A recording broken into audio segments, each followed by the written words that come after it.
This podcast is a quest for well-being, a quest for a meaningful life through the exploration of fundamental truth. Enlightening ideas, insights on physical, mental, and spiritual health. The inspiration is love. The aspiration is to awaken new ways of thinking that can lead us to a new way of being well. Welcome to Body, Mind, and Soul Healing Conversations.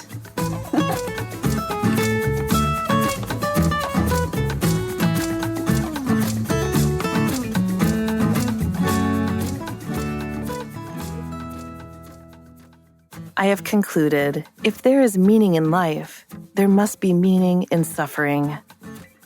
Valeria interviews Randi Ren. She is a distinguished spiritual health specialist, theologian, certified counselor, and chaplain. Stands as a beacon of solace and support in the realm of grief counseling.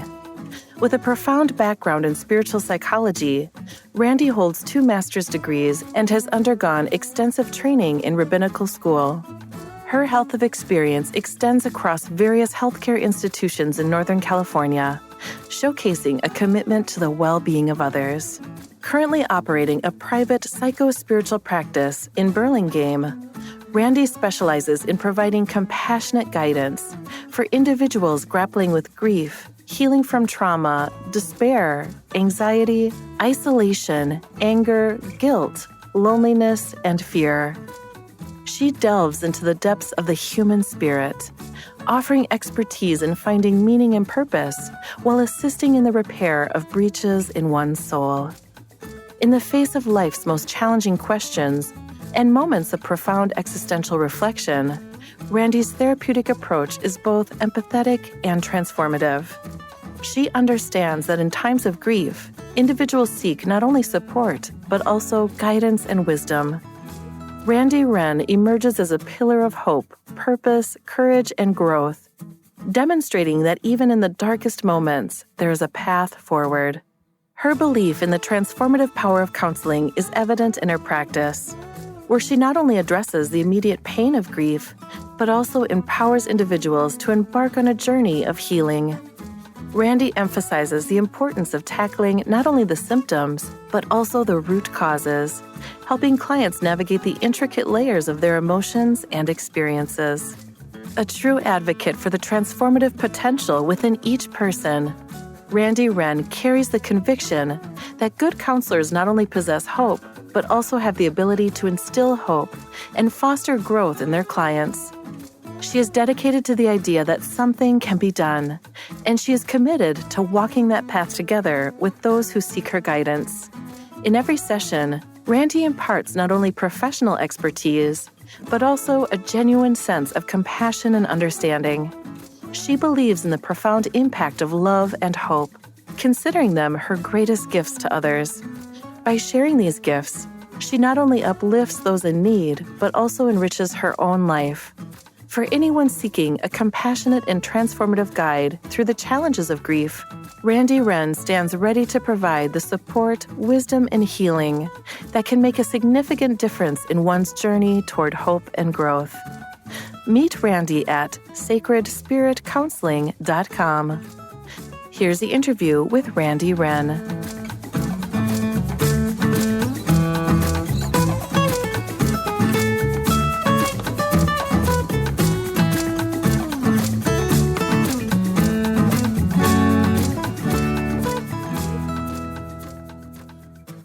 How would you describe who you are in this very moment?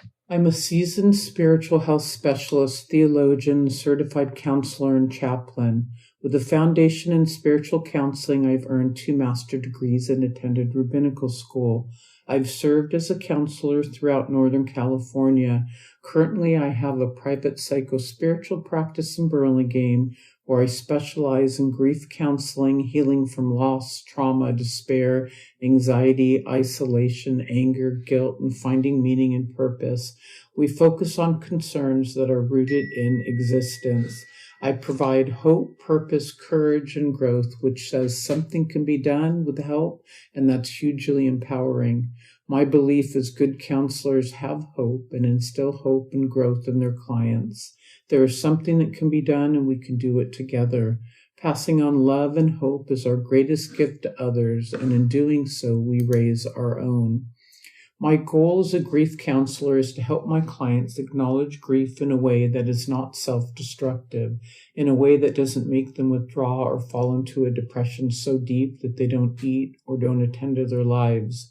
Before we speak about handling the holidays after loss, I wanted to begin this talk with some psychoeducation about grief. The truth is, there's nothing cheerful to say about death. Death is not a story with a happy ending. Death is tragic. It robs us of the people we love. But death is also a part of life. We cannot avoid it, and we cannot escape it. Death awaits us as it awaits all those we cherish. Refusing to talk about loss and mourning does not lead to healing or uplifting. It leads to confusion, isolation, and fear. After a loved one dies, healing does come. It comes with time, patience, support, love, and acceptance. It comes when we allow ourselves to feel and express the pain of our loss. The only way I know out of the darkness is a path that leads us straight through the darkness. Our memories of those we have loved and lost are the beacons that light up our way. We want to bring back the person whom we've lost and ask them to stay, if only for a minute or for an hour, to feel again their embrace, to kiss their cheek, to listen to one more word of love or kindness or wisdom or humor. Just stay.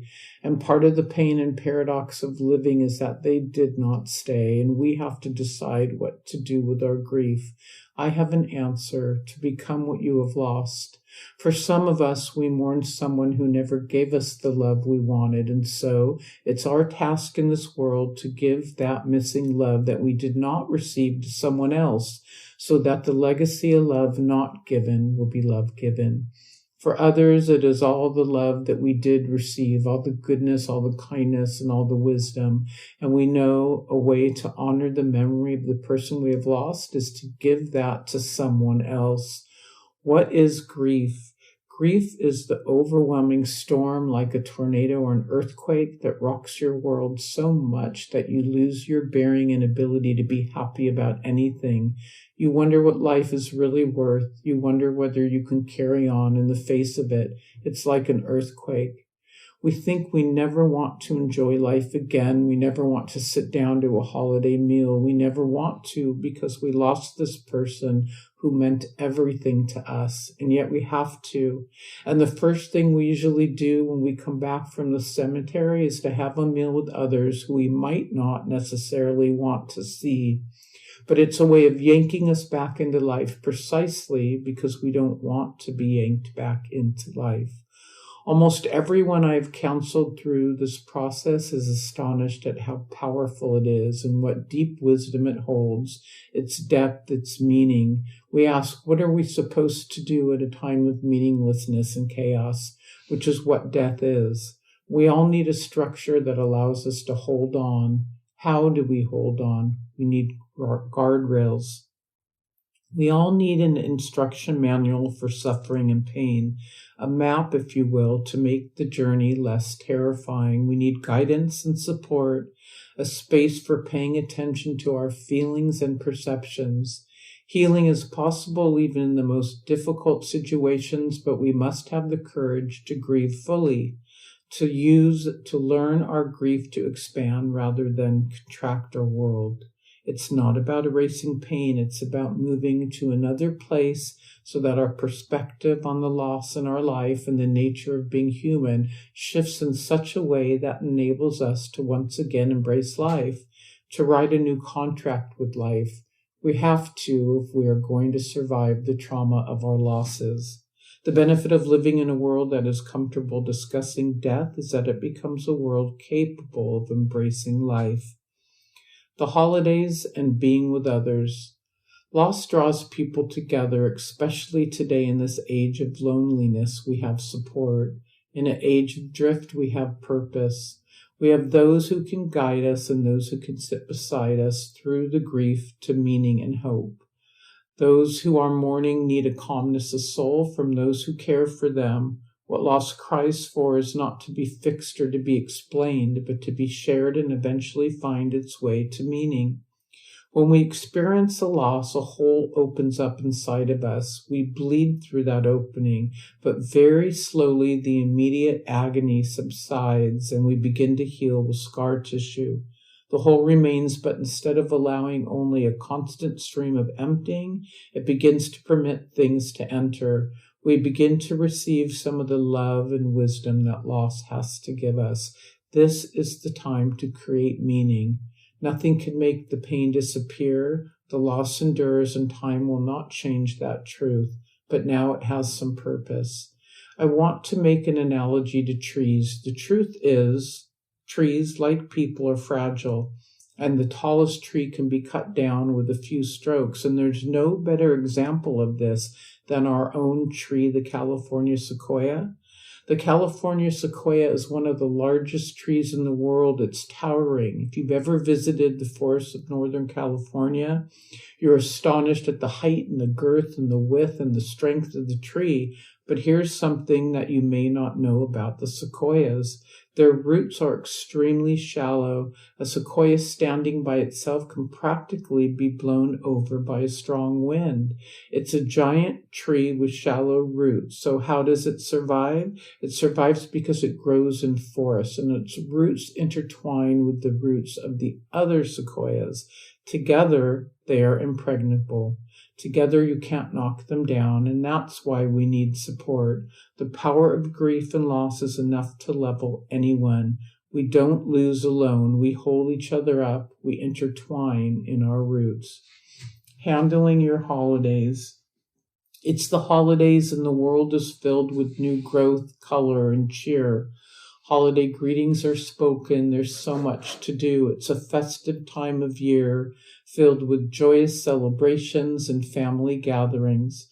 But when your family circle has been broken by death, holidays may only serve to remind you of the empty space at the table, the hole in your heart. The holidays are a time when the past and the present collide. We either try to recreate the wonderful memories of our past or clean the slate completely and start all over again. When the family fabric has been torn apart by death, a holiday season becomes one of the most difficult experiences you must endure. The period leading up to the holidays can be filled with despair and renewed grief. Yet the holiday season can also be a time of reflection and renewal, recollection and reconnection. No one can grieve for you. We must each walk the path one footstep at a time. Handling the holidays isn't a matter of eliminating the pain, but rather how do we manage the pain we experience? The most important thing to remember is that it is your time and your grief, and do whatever is comfortable and right for you. Your family and friends want to help, and perhaps the best gift they could give you is love and patience you need to help you through the season of grief. The following are offered as suggestions for handling your holiday grief. Feelings. Become aware of your feelings and acknowledge them. To me, as a counselor, your feelings are like gold. We can use our feelings like a compass. They tell us what we want and what direction to go. Tears, sadness, anger, guilt, anxiety, and loneliness are all a natural part of grief. These feelings may return again and again, especially during the holiday season, as well as other earlier symptoms you may have experienced during the holidays. They will dissipate more quickly once you acknowledge, understand, share, and embrace them. Do not be afraid or ashamed of your emotions. Here's a few thoughts on tears. There are moments when spoken expressions simply cannot convey the passion in a soul. When words fail us, when we can neither sing nor speak, there are tears. One of the gates of childhood through which we all pass is the gate of tears. Tears prove essential in the first years of life, not only to communicate before we have learned language, but also to signify that which will never yield to utterance. Tears represent another, often deeper level of expression. To a greater or lesser extent, many of us lose the ability to cry, that spontaneous burst of visible pain that tears represent. To be unable to cry bespeaks a tremendous loss.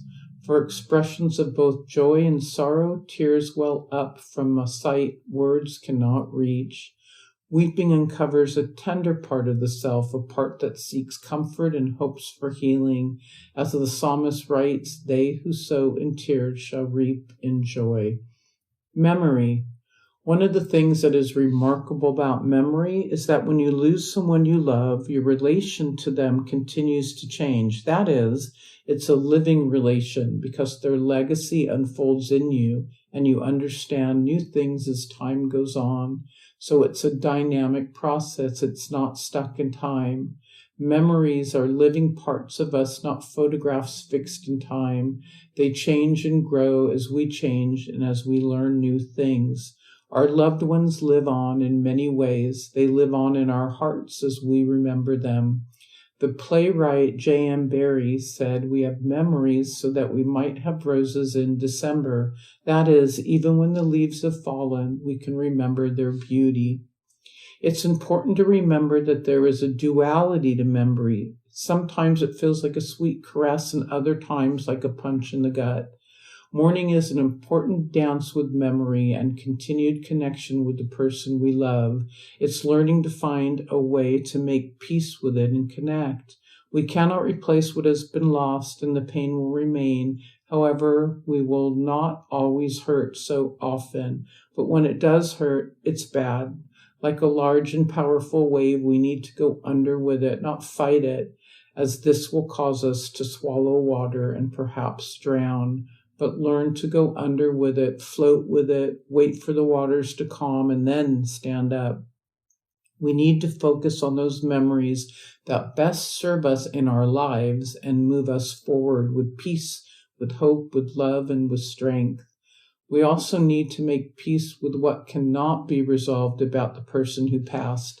The memories we tell ourselves, the stories we share and bring forward can shape our lives for better or for worse. The afterlife of memory is a real thing. Part of the afterlife of memory is the what ifs or should haves. What if I had done this? What if I hadn't done that? I should have said this. I should have said that. Now the what ifs are in your hand. What will you do with it?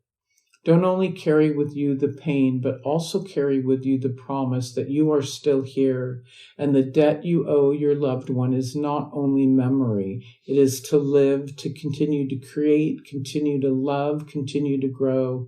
It's more than a debt of pain. So we grieve, but we do not only grieve, we also love, and we understand to direct our love not only to those who are gone, but to those who are still here for the brief time that we have the great privilege of the beautiful day, to see it, to feel it, and to know that it does not last forever. Let us remember our loved ones and pray that their inspiration will enrich our lives, elevate our souls, soften our hearts, and draw us closer to ourselves and to those whom we love. Tools: enough sleep, sufficient duration and quality. Proper sleep sets a foundation for the proper emotional tone to be able to navigate physical, psychological, and other types of challenges. Time outside, especially early in the day, sunlight resets your circadian rhythm and gives you energy for the day ahead and helps you get a better night's sleep. Also, avoiding bright lights from artificial sources in the evening and trying to dim your lights in your environment at night, such as bright screens, bright artificial lights. Being with others that brings us peace. Staying away from others that bring us anxiety. If you don't love it, say no to it. If drawn to someone, go forward. Be with people you love, doing things you love. Prioritize what matters most. There is a difference between being alone and being lonely. We sometimes can make our deepest connections alone. Alone time can be scrumptious. Learning from others, good nutrition, delicious meals, your attitude towards uncontrollable things and the amount of energy they siphon off. Pressure is unnecessary. The grieving process is hard, not only emotionally, but cognitively, to move through grief properly. It's thinking about and physically experiencing the full depth of the attachment to the person, while at the same time being anchored in the fact that we are present, we are the person in that room. Learning to navigate that knife-edge feeling, that intense attachment, while also disengaging. If possible, set aside 15 to 45 minutes of rational grieving, which is clear acceptance of the new reality that the person is no longer exists in the same space and time and dimensionality that we knew them before, and yet hold on to the anchoring, the attachment. We distance ourselves from those expectations that led us to look for the person in our current reality, that yearning, that anticipation. Some part of you knows it leads to nowhere. It's that reaching for a glass of water in a kind of desert of thirst, and you know that you can't have it, why it hurts so much.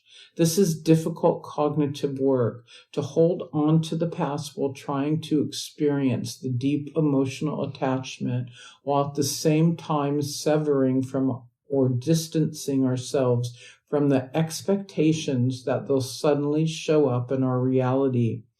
So in these 15 to 45 minutes, think about the attachment in a rich way. Experience it in your brain and body and orient yourself in the current space and time rather than focus on what you would have liked to have seen happen or wish was still here, while at the same time thinking about the depth and richness of the attachment. It's a tightrope walk. It is emotionally challenging. Grief is like a phantom limb. Many who experience an amputation of a limb will feel in a very real and genuine way that the limb is still present, even though when they look for the limb, it's not there. They can feel real pain in the limbs and the sensation of touch, and that can be intrusive. Where our loved ones are, whatever you believe, soul, spirit, energy, ashes to ashes, dust to dust, molecules to molecules, but some firm representation of where they are helps. The emotional bond is still there while letting go is hard. No what ifs, no delusions. More tools. Be gentle with yourself. Grief hurts. Be kind and patient. Let go of the oughts and shoulds. Try to forgive yourself for surviving the death of your loved one. Find someone to work out the guilt you may experience. If you enjoy a moment or two during the holidays, allow it to flow through you and let those warm memories surround you now. Make lists. The bereaved often can't remember things, so make lists of everything you have to do. Ask yourself the following questions about everything on your list. Do you enjoy this? Do others expect me to do this? Can someone else do this? What would happen if it didn't get done? Change things. Have a dinner celebration at a different time or place. Attend a different party, service, or dinner. Ask others to help or take over hosting the holidays. Share your holidays with others in need. Visit a nursing home, daycare center, or humane society. Volunteer at a soup kitchen or shelter. Invite a child to go for a walk. Take a friend shopping. Plan a special moment or memorial. Order a special bouquet for your church, temple, or mosque. Or give a book to a nursing home, library, or school in your loved one's memory. Plant a tree in the yard or place a favorite flower on your breakfast table or mantle. Keep your loved one's picture where you can see them often. Mention your loved one or shared memories during the dinner as your family gathers to celebrate. Have an empty seat or chair. Acknowledge it. Make it a place of honor. Find something to be thankful for. Think of everything your loved one shared: love, happiness, joy, laughter. Write these gifts on paper and keep them somewhere close to you. Read a note each night. Place the written notes in a memory book. Keep them under your pillow or in a secret place.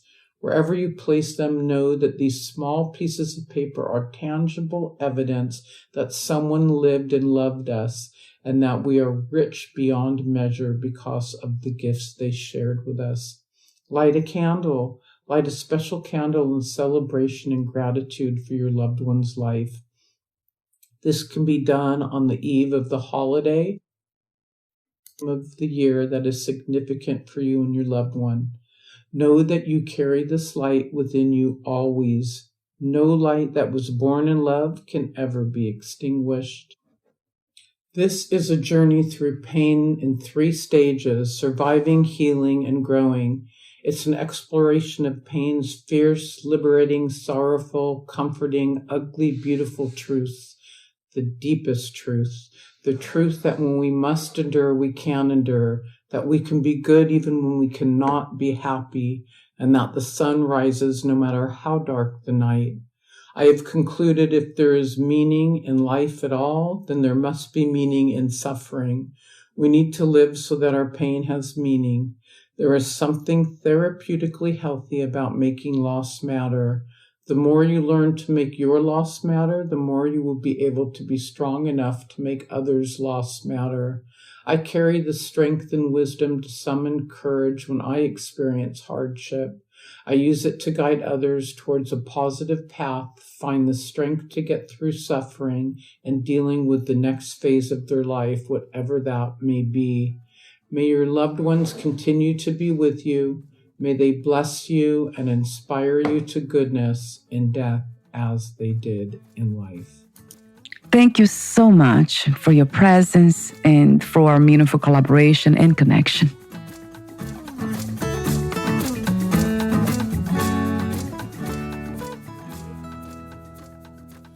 Thank you for listening.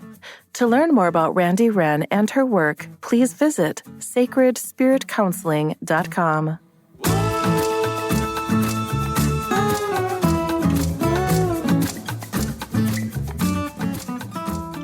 To learn more about this podcast, please visit fitforjoy.org/podcast. Thank you again for listening, and bye for now.